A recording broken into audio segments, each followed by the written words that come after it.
Laidą pristato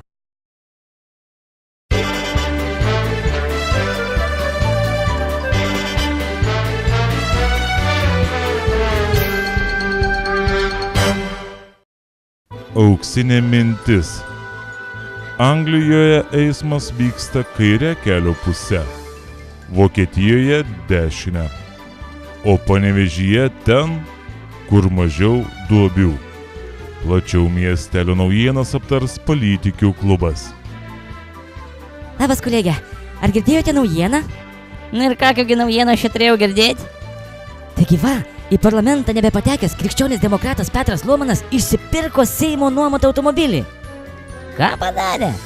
Išsipirko Seimo nuomotą automobilį. Nu ir kas čia tokia?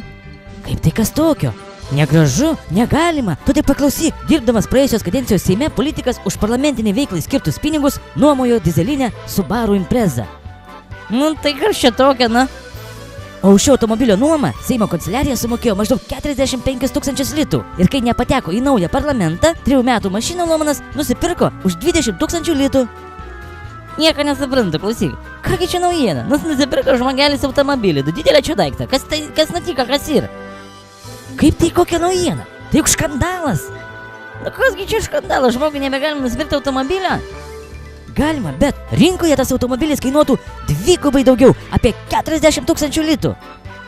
Klausyk, tai ko tu nori pasakyti, kad Anas apvagė automobilių salonų ir kad nedamokėjęs 20 000 litų pabėga? Na ne, jis nieko neapiplėšė ir niekur nepabėgo. Tai kokias tavo problemas, kolegė? Kas tavi neramina, aš nieko nesuprantu. Taigi, negražu. Jie Seimo nariai negali naudotis išperkamąją nuomą. A jis ką nors pažeidė įstatymas kokias gali? Ne, sako, kad nebuvo sudaręs išperkamosios nuomos sutarties. Tiesiog nuomojo automobilį, o pasibaigus sutarčiai bendrovė pasiūlė jam jį pirkti. Nu tai kurgi čia kriminalas? Ko jūs nerimstat, kolegė? Bet kiti Seimo nariai sako, kad čia vyksta tam tikras gudravimas. Turbūt koks nors susitarimas vyksta tarp lizingo bendrovės ir Seimo narių.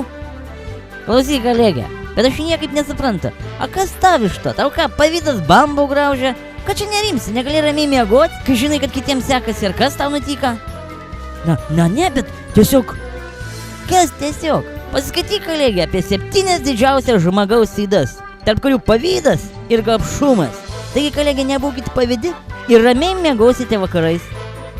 Kaip tai? Bet juk taip nusikaltimas, taip negalima.